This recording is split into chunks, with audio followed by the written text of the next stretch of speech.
When my rude girl, them who support me. We gon' match up them man in the party.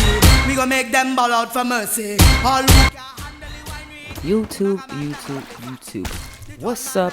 It is your girl again, JBK Syndicates. I am back again for Love After Lockup, episode 12, season 5. This one is mainly the final episode to Love After Lockup. And then after that, next Friday, we get into Life After Lockup. So let's start. I want to just get into, let's just get Andy and Brittany the fuck out the way, because those two are so fucking annoying to me. Andy and Brittany. Brittany is still chilling with her homegirl from the last episode. She is telling her that that basically Andy's ex-wife, she got in contact with her, and then she started sending her all this information that her and Andy were still talking. The ex-wife and Andy were still talking. Brittany screenshot all of those, but also the ex-wife ends up putting all of that information of her and Andy talking on Brittany's Facebook profile. So Brittany's a little bit embarrassed. She doesn't know what to do. And she basically tells the friend that this whole entire time she feels like he's been lying to her. He's been talking to his ex-wife and such and such. We then go in to the next scene where we're still with Andy and his kids, and Andy is basically telling his kids that he is done. He's done fucking with Brittany, and he's going to delete her number, and he's going to block her and stop texting her. One of the producers asks him, why did you lie to Brittany about you being separated from your wife? Like, technically, are you still married? And he says, well, why did you lie to Brittany the whole time? Yeah, I maintain that I never lied to her. I don't think that, either one of us were 1,000% forthcoming with every little thing that we had in the background. I'm just like, what the fuck? I don't know how hard it was for you to tell Brittany that you were separated from your wife. But the thing is, it wasn't like he was separated from the wife. He was still talking to the wife, having all these text messages about, I love you, I still want to be with you, let's do this and that. So that's the reason why it looks more shady than instead of him just coming clean and telling Brittany that he's still in talks with his ex-wife. That was so fucking wild to me. Brittany, she's talking to her friend, right? This is so fucking crazy. She tells the friend, oh, let me text Andy and see if he'll send me some money for Gracie. She texts Andy and asks him for a couple $100 for Gracie's care package. Meanwhile, that same time that she's texting Andy about the for the money, he gets that text message while he's on the fishing trip with his kids. Be closer to you, Barry, Destiny. Brittany just sent me a damn text. Start looking at him like, you're not going to send the money over to her. And he's like, no, I'm not going to do that. I'm not going to do that at all. But when we know in the next couple scenes going forward, this motherfucker does send her the money. He sends her at least $200 and everything, after he told his kids that he wasn't going to do that. So clearly he is a fucking liar, and clearly he's a soft ass bitch, because he said he wasn't going to do it, and yet he still did it and sent her $200 and had it as for Gracie's care package. Fucking wow. That is the last of the scenes between Brittany and Andy. Thank you, God. It is done we are done with them for the rest of the episode. I've gotten them out the way. Now, boom. Let's now go straight to boom. We are going to Key-Rock and old girl Brittany. Key-Rock and Brittany, Key-Rock, Brittany, and his brother, they're all in the car. They are driving to the the graveyard to go and see Key Rock's older brother. Key Rock, in his confessional, lets us know that his brother was suffering from schizophrenia, and he walked all the way from Richmond, Virginia, all the way to I think Ohio, and was hit by a train, and he passed away. And Key Rock wasn't able to go to the funeral or properly say his goodbyes because he got arrested, I think, a couple months later.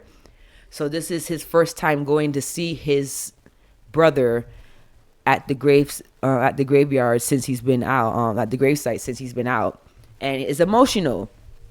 His brother's crying. Key Rock is sad. Of course, Brittany is crying because that bitch is a crier. He starts, saying how sorry he is, and he busts one of his spoken word poetries. Stole him in his coins was shy of a penny.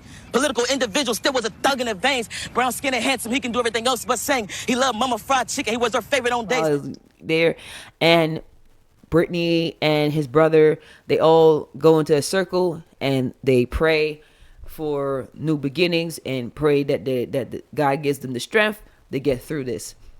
And that is basically it for Key Rock and Brittany.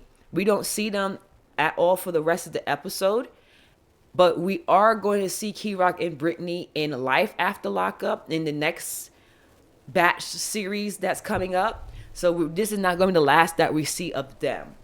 Moving forward, let's go to Renika and Asante.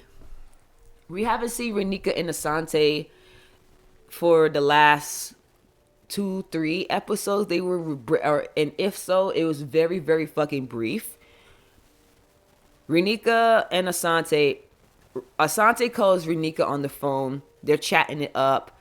He asking her, do you want to spend the night with me? Blah, blah, blah. Mind you, Asante has a completely brand new girl that he's been talking to for like a month. He's at her crib right now. He's literally at his new girlfriend's house talking to his ex-girlfriend about her coming over and spending the night with him. Renika is playing the fence. She doesn't know. She's probably not going to go, but she's entertaining him either way. All her family is there. They're happy that Renika is not with Asante no more. So they're just like, thank God that she's not talking to that bastard no more. And Renika and Asante, they chatted up for a little bit. And then Asante says that, he's happy with the new girl that he's with. So he's not planning on trying to get with Renika anytime soon. And that is the last that we see of Renika and Asante. At the ending of the episode, we do see Renika. She did attend Asante's funeral. If those who do not know, Asante passed away when they were basically finishing up all of the touches of the show. He passed away. And at the ending of the show, that's what they show us, is Renika attending his funeral and him being lived on by 3 sons. Moving, and finally, Biggie 1, Biggie 2. Fat ass Janomi and big ass Red. They are just the couple that I just like. It's so funny with them. They're just so fucking big and just ridiculous. So Red, he is at his mom's house. He keeps calling Joy. He keeps leaving her voice messages. He keeps texting her. He keeps going. Every time he calls, it goes straight to voicemail. Little did he know, Joy is on her way to his mom's house to come pick him up. He's sad. He's upset. He's just like, I just can't believe that she really left. Joy pulls up to his mom's crib and rings the doorbell. And Red runs downstairs and he sees that's her. He's so happy. He's kissing on her. He's just like, my baby, let's go. Let's get out of here. He starts packing up all his stuff, packs up his suitcase, packs up everything, puts it in the back trunk, hops in the passenger seat, and they're on their way to New Mexico. But before they officially ride off to New Mexico, Joy wants to stop at a rage place where basically people break shit and get their rage out. They're in the little rage thing, breaking plates, breaking TVs, breaking plates, throwing shit, smashing hammers, smashing all types of shit. Two things that I found that was really funny was that Red, when he was smashing shit, he's like, this is for the motherfucker that got you pregnant. And fucking Joy is like, yeah. When it's Joy's turn to start saying what her smashing is, what she's smashing things for, she said, this is for all the lies, and this is for you breaking my heart. And she smashes shit, and that's that. And that is basically the ending of Love After Lockup, Season 5, Episode 12. It was not as juicy as episode 11. It was mainly like a continuation of what happened in episode 11. They should have just made it a 2-hour long series instead of cutting it down to 11 and 12. Just let us watch it for a whole 2 hours instead of like it doing like that. But sure, whatever. I do appreciate you guys for staying tuned with me and watching. I do appreciate it. I will be back for Life After Lockup and any other Love After Lockup updates if there are any. So thank you so much. Like, comment, and subscribe. It's been Jay. Peace out, y'all. All thing, I winding up on all thing, short thing, tall thing, I winding up on all thing and it's thing.